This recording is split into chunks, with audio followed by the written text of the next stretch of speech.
Elles font des milliards que nous consommons, des milliards qu'elles engrangent, mais pas un centime d'impôt en France. Pendant que les petites entreprises s'effondrent, pendant que les Français paient toujours plus d'impôts, elles s'en sortent. Et le pire, c'est totalement légal. Voici la liste des 10 grandes enseignes qui ne paient pas d'impôts en France. Et vous allez être choqués par les noms qui s'y trouvent. Juste avant de commencer, merci de vous abonner et de laisser un like pour soutenir notre production. Commençons. Numéro 1, Amazon, le monstre intouchable. Amazon, un géant, un empire, une machine qui tourne 24 heures sur 24, 7 jours sur 7. Chaque jour, des millions de colis quittent ses entrepôts en France. Chaque jour, des milliards d'euros sont encaissés. Et pourtant, l'État français ne touche presque rien. Amazon, c'est 53 milliards d'euros de chiffre d'affaires en France en 2023, mais les impôts, quasiment zéro. Pourquoi ? Parce que ce que vous achetez sur Amazon ne se passe pas en France. Derrière cette façade de livraison rapide et de promo à prix cassé, Amazon a mis en place une machine fiscale impénétrable. Mais ça ne s'arrête pas là. Amazon se revend ses propres produits à lui-même. D'abord vendu à une filiale luxembourgeoise, puis racheté par Amazon France. Résultat, sur le papier, les marges sont ridicules, les bénéfices fondent, et donc pas d'impôts à payer. Mieux encore, Amazon ne se contente pas de ne pas payer d'impôts. Il pique aussi l'argent public, aides à l'embauche, exonération fiscale pour ses entrepôts. Nos impôts financent un monstre qui détruit le commerce français. Car oui, pendant que les petits commerçants ferment boutique, étranglés par la concurrence, Amazon, lui, prospère. Il vend moins cher ? Normal. Il ne joue pas avec les mêmes règles. Pas de loyers à payer, pas de charges sociales à supporter, et surtout, pas d'impôts. Pire encore, des milliers de vendeurs étrangers sont hébergés sur la plateforme, et beaucoup ne paient même pas la TVA en France. Des milliards d'euros qui échappent à l'État chaque année. Amazon ne crée pas de richesse en France. Il l'aspire. Alors, une question se pose. Pourquoi l'État laisse-t-il faire? Pourquoi Amazon est-il intouchable? Pourquoi nos dirigeants se contentent-ils de quelques amendes ridicules pendant que cette multinationale continue de nous piller? Amazon est le symbole d'un système à bout de souffle, un système qui broie les petits et protège les géants, un pillage organisé et légalisé. Et ce n'est que le début, car d'autres multinationales font exactement la même chose, et les prochaines sur la liste vont vous faire froid dans le dos. Numéro 2, McDonald's, l'ogre qui ne laisse que des miettes. McDonald's, 1500 restaurants en France, 2 millions de repas servis chaque jour, 5 milliards d'euros de chiffre d'affaires par an, et pourtant, presque aucun impôt sur les bénéfices. Vous pensez que chaque Big Mac vendu ici enrichit l'économie française? Faux! Derrière chaque burger, chaque frite, chaque boisson, se cache une fuite d'argent massive. McDonald's France ne gagne quasiment rien sur le papier. Pourquoi? Parce que tout est siphonné avant d'être taxé. L'astuce est simple et diabolique. Premier tour de passe-passe, les redevances. Chaque restaurant McDo en France doit payer des frais à une maison mère, qui n'est pas en France. McDonald's Europe est basé au Luxembourg. Encore lui. Et chaque année, une énorme partie des revenus part là-bas, sous prétexte de droits d'exploitation. Résultat, les restaurants McDo français n'affichent presque aucun profit. Pas de profit, pas d'impôt. Deuxième tour de magie, les prêts entre filiales. McDonald's France emprunte de l'argent à une autre branche du groupe. Et qui dit emprunt, dit intérêt à rembourser. Des intérêts tellement élevés qu'au final, les comptes sont dans le rouge. Pas de bénéfices, et donc pas d'impôts. Et pourtant, dans les cuisines, c'est une autre réalité. Des employés payés au SMIC, des conditions de travail épuisantes, des contrats précaires. McDonald's exploite sa main-d'œuvre pendant que ses profits s'envolent vers les paradis fiscaux. Mais il y a pire, la TVA. En France, un restaurant classique doit payer 20% de TVA sur ses plats. McDonald's, seulement 10%. Pourquoi ? Parce que McDo est considéré comme un service de restauration rapide à emporter, un cadeau fiscal massif, alors qu'il s'agit de l'une des entreprises les plus riches du monde. McDonald's ne crée pas de richesse pour la France. Il la ponctionne, il la délocalise, il nous laisse les miettes pendant qu'il se gave. Et pourtant, ce n'est que la partie émergée de l'iceberg. D'autres entreprises font pire et la suite va vous révolter. Numéro 3, Google, l'empire invisible. Google, on l'utilise tous, tout le temps. Recherche, email, cartes, vidéos, pub. Impossible d'y échapper. Mais derrière cet empire du numérique, un trou noir fiscal. 8 Français sur 10 utilisent Google chaque jour. 4 milliards d'euros de chiffre d'affaires en France, chaque année. Et pourtant, Google ne paie presque pas d'impôts ici. Comment c'est possible? Encore une fois, la magie des paradis fiscaux. Vous cherchez un produit sur Google, vous regardez une pub sur YouTube, l'argent généré ne passe même pas par la France. Direction l'Irlande. Car oui, Google France, officiellement, ne vend rien. Tout est facturé par Google Ireland Limited. Là-bas, l'impôt sur les sociétés est 2 fois plus bas qu'en France. Et ça ne s'arrête pas là. L'argent ne reste même pas en Irlande. Nouvelle étape, les Bermudes. Un jeu de factures internes entre filiales. Et les bénéfices disparaissent.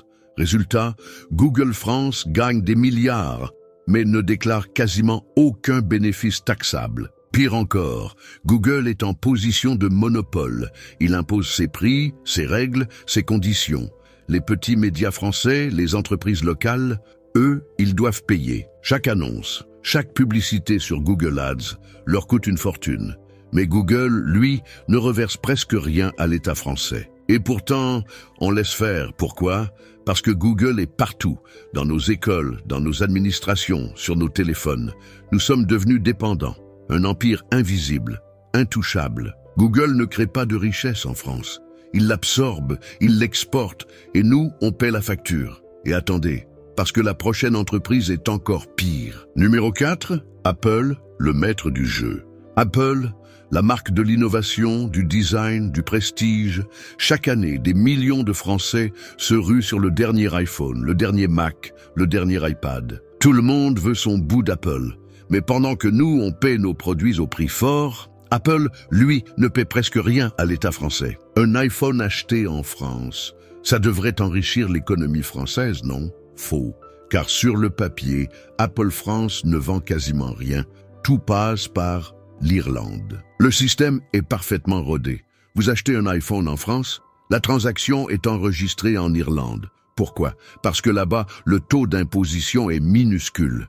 Résultat, l'argent ne passe même pas par la France. Il s'évapore avant d'être taxé. Mais attendez, il y a pire. Apple a inventé une autre astuce démoniaque, la double irlandaise. Explication. Apple crée 2 entreprises en Irlande. L'une engrange les ventes, l'autre détient les droits sur les produits. La première paye des redevances astronomiques à la seconde. Et hop, plus de bénéfices à taxer. L'argent disparaît encore. Et nous, dans tout ça, nous payons nos iPhones plus cher qu'ailleurs. Apple nous fait payer ses marges délirantes, mais ne reverse presque rien à la France. Et pourtant, l'État français, au lieu de sévir, lui déroule le tapis rouge. Apple bénéficie d'exonérations, d'aide à l'innovation, pendant que les PME françaises, elles, étouffent sous les taxes. Un empire qui prospère, sans jamais rien donner en retour. Un pillage organisé sous nos yeux.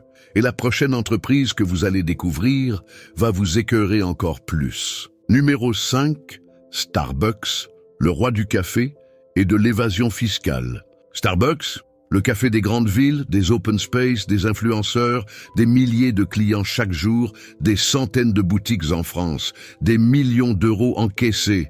Et pourtant, Starbucks ne paie presque aucun impôt en France. Mais comment c'est possible? Officiellement, Starbucks France ne fait pas de bénéfices. C'est ce qu'ils veulent nous faire croire. Car en réalité, tout est organisé pour que l'argent s'évapore. Premier tour de passe-passe, les royalties. Chaque boutique Starbucks en France doit payer des frais astronomiques à la maison mère, basée aux Pays-Bas et au Luxembourg. Ces redevances de marque sont si élevées que sur le papier, Starbucks France ne gagne presque rien. Résultat, pas de bénéfices et donc pas d'impôts. Deuxième tour de magie, le café lui-même. Oui, même les grains de café sont un outil d'optimisation fiscale. Starbucks ne les achète pas directement. Il les achète à une filiale intermédiaire en Suisse. Cette filiale revend ensuite le café aux boutiques françaises, mais à un prix gonflé artificiellement. Bilan, les coûts explosent, les profits disparaissent. Et encore une fois, pas d'impôts. Et pourtant, chaque gobelet vendu, chaque expresso servi rapporte des fortunes à Starbucks, mais pas à la France. L'argent file vers les paradis fiscaux pendant que les autres cafés, eux, paient leurs impôts. C'est une concurrence déloyale, c'est du vol, et c'est parfaitement légal. Le pire dans tout ça, malgré ces pratiques, Starbucks bénéficie d'exonérations fiscales et de subventions. On finance avec nos impôts une entreprise qui refuse de contribuer. Starbucks est un symbole, celui d'un système truqué, où les multinationales gagnent et où nous, on perd. Et attendez, la prochaine entreprise va vous faire halluciner. Numéro 6, Microsoft, le fantôme fiscal. Microsoft, Windows, Word, Excel, Teams, des logiciels dans chaque entreprise, chaque école, chaque administration française. Impossible d'y échapper. Et pourtant, Microsoft ne paie quasiment pas d'impôts en France. Un monstre numérique. Plus de 10 milliards d'euros générés chaque année en France. Mais sur le papier, Microsoft France est presque une coquille vide. Comment ça fonctionne? Vous achetez un abonnement à Microsoft Office? Vous payez pour Azure, le cloud de Microsoft? L'argent ne passe même pas par la France. Tout est facturé depuis l'Irlande. Pourquoi? Parce que là-bas, l'impôt sur les sociétés est bien plus faible. Mais Microsoft ne s'arrête pas là. L'entreprise exploite une faille bien connue, le transfert de propriété intellectuelle. Explication. Les brevets, les licences, les logiciels de Microsoft. Officiellement, ils n'appartiennent pas à la branche française. Microsoft France doit donc payer des redevances à la maison mère. Résultat, les bénéfices disparaissent et l'État français ne touche presque rien. Et ce n'est pas tout. Microsoft vend aussi aux administrations publiques, hôpitaux, ministères, écoles. L'État paie des millions pour ses logiciels, mais ne récupère presque rien en impôts. C'est du délire. On finance une entreprise qui refuse de contribuer. Microsoft est un fantôme fiscal. Il gagne des milliards en France, mais il ne laisse aucune trace dans les caisses de l'État. Et la prochaine entreprise sur la liste, elle est encore pire. Vous vous demandez qui peut bien faire pire? Alors voici le numéro 7, Netflix, le cinéma de l'ombre. Netflix, plus de 10 millions d'abonnés en France. Des séries, des films, du divertissement illimité et des milliards d'euros générés chaque année. Mais l'impôt, quasiment inexistant. Pourquoi? Parce que Netflix France, en réalité, ne vend rien. Tout passe par les Pays-Bas.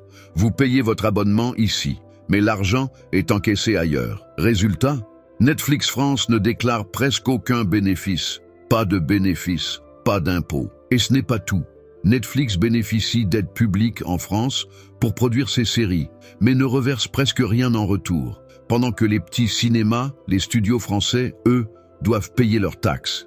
Netflix contourne le système. Un business ultra rentable, un pillage organisé, un système truqué. Netflix nous vend du rêve, mais en réalité, il nous vole. L'entreprise suivante ne va pas vous étonner, vu les liens étroits qui ont déjà été mis en lumière avec notre président adoré, Monsieur Emmanuel Macron. Numéro 8, Uber, le chauffeur fantôme. Uber, la révolution du transport.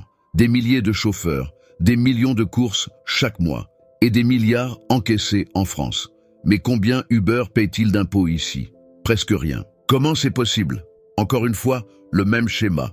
Quand vous commandez une course en France, l'argent n'est pas encaissé en France. Tout passe par les Pays-Bas. Les clients paient en France, mais Uber facture depuis l'étranger. Résultat, les bénéfices ne sont pas déclarés ici, et les impôts non plus. Et ce n'est pas tout.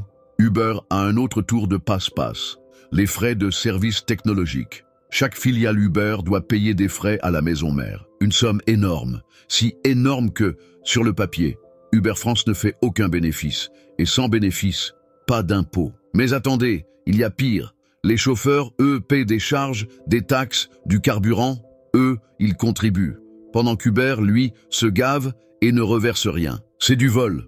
Un système truqué où seuls les petits paient, pendant que la multinationale encaisse et disparaît. L'entreprise suivante va vous surprendre, je pense, mais elle fait bel et bien partie de cette liste. Numéro 9, Booking, l'hôtelier qui ne paie pas d'impôts. Booking, le site incontournable pour réserver un hôtel, une chambre, un séjour. Des millions de Français l'utilisent chaque année. Mais ce que vous ne savez peut-être pas, c'est que Booking ne paie presque pas d'impôts en France. Pourquoi? Parce que l'argent de vos réservations ne transite pas par la France. Booking, c'est une entreprise néerlandaise et toutes les transactions sont enregistrées aux Pays-Bas. Résultat, aucun bénéfice déclaré ici, aucune taxe sur les sociétés. Mais ce n'est pas tout.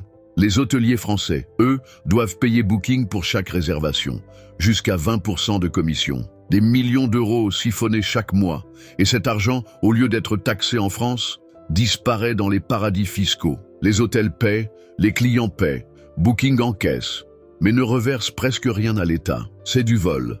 C'est une concurrence déloyale, et c'est parfaitement légal. Booking profite du système, mais ce sont les entreprises locales qui en paient le prix. Alors, la vraie question, jusqu'à quand allons-nous accepter ça? Nous voici à la dernière entreprise sur cette liste, et peut-être la plus scandaleuse. Numéro 10, Facebook, le réseau social qui ne paie pas ses impôts. Facebook, des millions de Français l'utilisent chaque jour.